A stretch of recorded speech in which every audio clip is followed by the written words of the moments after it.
Hey, let's talk about SFE and how I made a profit with them getting delisted.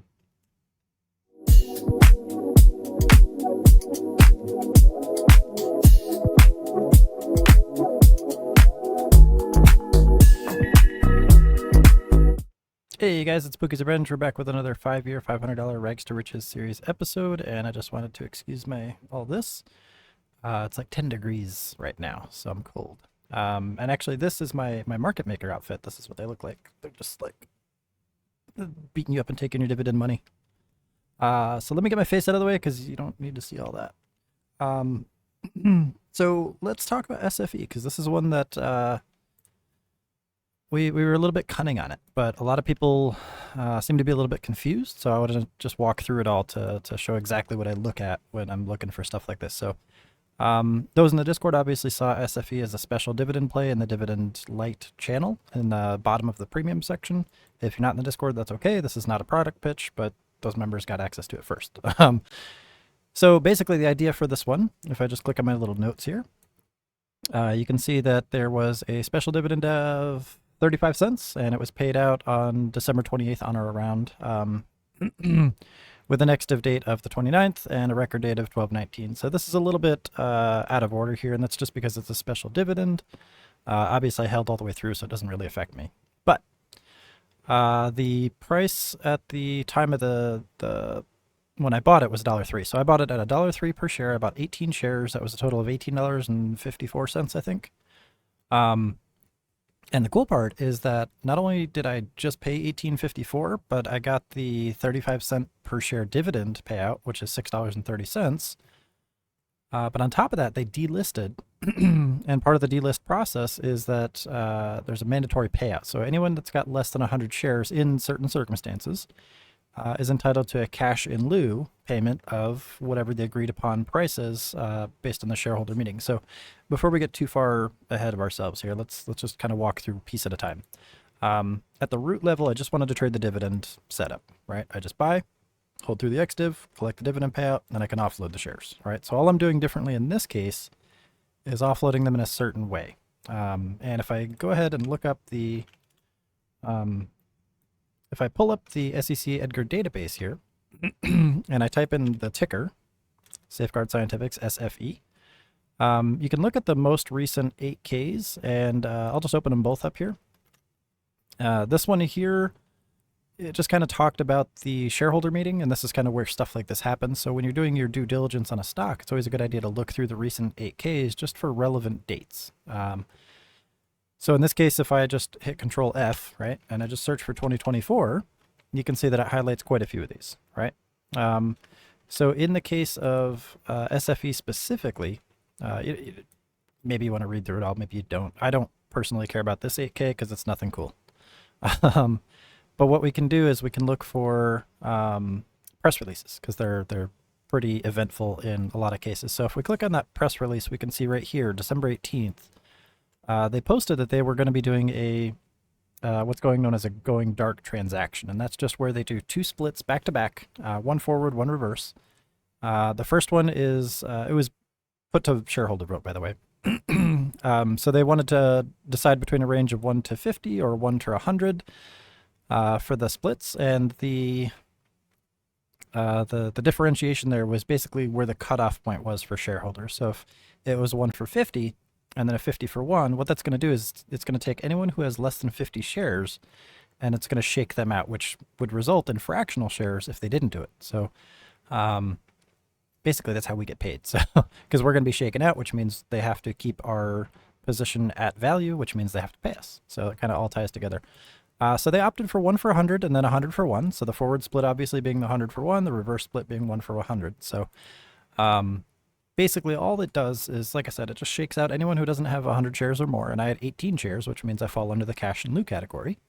And so when they announced their special cash dividend of 35 cents per share, what they also did is they announced the payout here: cash in lieu, such fraction of a share of common stock on the basis of $1.65 without interest for each share of common stock held by such holder, immediately prior to the effective time and cashed out shareholders would no longer blah, blah, blah, blah, blah. So basically what they're going to do is they're going to take our 18 shares, or my 18 shares, and they're going to pay me $1.65 per share, which is pretty cool because I only paid $1.03 per share to acquire them. So if we run the math, right, this is the cool part. Let me just go ahead and get a new tab open here. So if I just pull this over here, right, I bought 18 shares. Let me make that a little bigger. 18 shares at $1.03 per share. Okay, means I get $18.54 deficit from my account, and I receive 18 shares. Okay.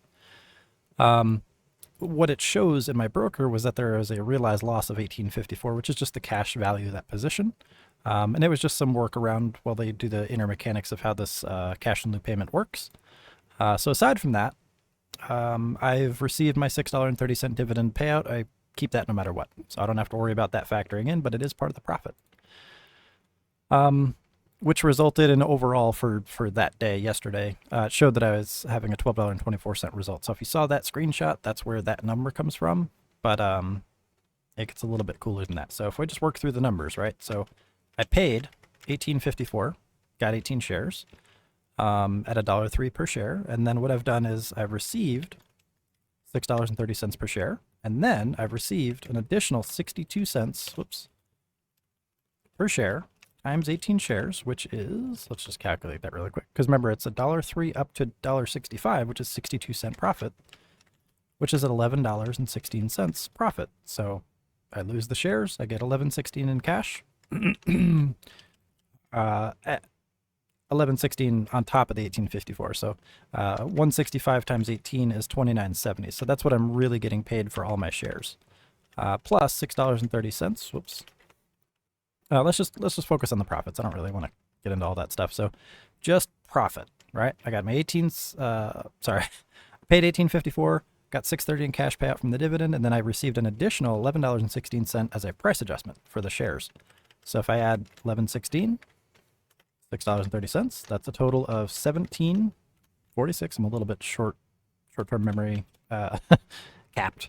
So, so if I compare this to my amount that I paid, right? So I invested $18.54 and I got paid $17.46. That's a 97, not dollar sign, 97.14% profit, right? On just buying 18 shares, holding for special dividend, and then offloading them in a certain way. So that's the only reason I really held these shares on this account, just because yes, I can set it to, like 2 cents above my break even, my sell order, which is what I do for most of these. So if I look at, like for example, SSIC, I have my sell order right up here, because remember the price gets adjusted down and then the price recovers, or it doesn't. But in the case of SFE, it didn't have a chance to get up to here because it delisted, right? And as part of that delist, the profit payout actually went up to here. So that was where my ineffectual sell target went from to my very effectual and guaranteed payout of $1.65 per share. So I don't even have to wait for anything to happen here. They're just going to do it for me. They're going to take my shares, they're going to give me cash, and I'll walk away with a 97% profit on dollars invested. So as the account gets bigger, you guys will see that I will start to do these shares in batches of 49 and 99, and that's the reason why. It's just because I want to maximize those potential payouts for the delists, because that is also part of the special dividend realm, is just things, they receive agreement payouts or they have to pay the shareholders for something. Like with the JetBlue and Spirit Airlines situation right there, a court blocked their acquisition, so now they have to pay shareholders. So one of the avenues of that payment can be through special dividends. So as part of a special dividend, Spirit Airlines might offer that if they, they might still be a little bit too big for that. But if they can't find a new company to acquire them, they may do just that. They may do a special dividend, maybe drop an offering, and then delist, just so that they can max their cash out, and we could take advantage of that. So it's worth keeping an eye on, but it all starts right here in these SEC filings. So if you're ever curious, when I put out these special dividends, just go to the SEC Edgar database, I'll do it right here real quick. We'll go to the SEC website, you click, you hover your mouse over here under filings, and then you go under company filing search, and then you just type the ticker in here, hit enter, or click on it if you're a mouse person. your mouse mutant. And then just go through the 8Ks. You can also expand just the 8Ks here if you'd like. I didn't look at any of the other ones because I saw what I liked on this one. And that'll kind of tell you when things are coming up. If there's shareholder votes, if there's changes to the articles of incorporation, for example, or the company bylaws, if they're late on a filing, that'll be under the 10K, 10Q section down here. There's if they're going bankrupt, if they're getting delisted, whether it's voluntary or involuntary. So for example, this company here, under their item 3.01, it shows that they're delisting, but it's a going dark transaction, which means that they're voluntarily delisting. And those are the kind of the ones that I prefer to trade. I don't like the ones that get delisted because they failed to do the minimum bid requirement, for example. So as part of my workflow, I just look at the SEC filings, and it doesn't have to be super intensive. I don't spend any more than maybe 5 minutes on it. I literally just go into them, hit Control F, do 2024 or whatever the current year is, and I just kind of skim through. So other events right here. So right here, for example, they're filing amendments to the Articles of Incorporation. So those are the laws that a company is founded on, and they have to operate within limits of those Articles of Incorporation. So it's just a matter of becoming familiar with the terms and kind of how things work. And if you're bored, you can just read through all this stuff. I mean, the headlines are pretty clear in most cases, but it's always worth reading this Regulation FD disclosure. That's kind of redundant because it stands for Fair Disclosure. And most of the time they'll just reference a press release or something like that. But this is just their opportunity to kind of let shareholders know something. But these press releases are really where the specifics are a lot of times. So in this case, this was an easy math problem. It was just doing a bit of reading and figuring out, I'm down here at $1.03. They're willing to buy all my shares at $1.65. Should I sell here at 70 cents, or should I just let it go and sell for more than twice that? So that's all I did in this case. So I took my cost basis for the price at adjustment time where the XDiv date hits, subtracted the amount of the dividend because that adjustment, and then determined how much of that would need to go higher to hit that 165. And that's my overall profit as a dividend plus the adjustment of 62 cents. So 35 cents plus 62 cents is 97 cents. Therefore, I made a profit on my shares. Pretty easy. It's just a little bit of math. And if you don't want to deal with any of that stuff, you don't have to. But I just kind of wanted to share some insight into why I continue to hold those and kind of how it worked out to a profit. Because in reality, if the regular trader was doing this and they didn't know this stuff, they'd probably be feeling pretty beat up right now, and then maybe confused when that money hit their portfolio. Because first they buy the stock, then the adjustment happens, so they get frustrated as the stock gets adjusted downward and they see a red.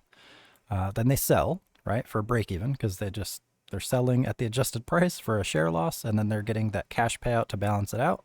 They get the tax advantage, but they don't see the value there because they very rarely connect the dots. And then not only did I not sell the shares for that loss, but I was locked into profit guaranteed just from an automated process in the market that I understand, which is the mandatory payout for voluntary delists for going dark transactions and sub 100 or sub limit shareholder positions. So it's just a matter of kind of learning all the cards you can play, so to speak, if this is like a game, and just making them in an appropriate way. So if I were to look at CION, for example, it's another one, special dividend. My average is 1163. I already got the payout, I believe, for this one. Oh, no, I'm sorry, end of the month. So this is another company that I'll look into. So let me go ahead and do that really quick. So I pull up the SEC website, hover over here, click on company filing search, and this is CION. I don't think I've done it on this computer yet. Expand those 8Ks, click, click, click, and I hold the control button so it opens multiple tabs. And I'm just going to look at the most recent one first. Board of directors, blah, blah, blah, blah, blah. That's just saying that they are, they're delegated their authority. Special year-end cash distribution of 15 cents per share, which we're in on, right? Or I am anyway. Payable on January 31st. So if you're ever just curious where these special dividend announcements come from, it's all in the 8Ks. And then they did a press release right here. So really nothing interesting in this one, and they didn't really discuss any kind of going dark transactions or delists or anything like that. So Now this one right here does show that they're how they calculated that 15 cents per share dividend, and that is based on $1.45 per share market price, and a percentage of that. 11% of $1.45 is 15 cents. So easy peasy. Yeah, I don't really see anything else in this company as far as things that'll affect us. Like, I don't see any dilution stuff. I don't see anything related to, news halts or anything that'll guarantee me a better price. So this one I could consider selling right now, take the realized loss, collect the cash profit, or I can continue to hold it for recovery. So at this point, there's no catalyst manipulation that I can understand right now. I don't see an 8K that says, hey, we're going to pay you out at $12 per share. I don't see that here. So that is one less move I can make on this position. But it is something I still check for on every single position. So I have to end this video now because it's about 16 minutes long, and I will see you guys later. Thank you all for watching, and have a good day.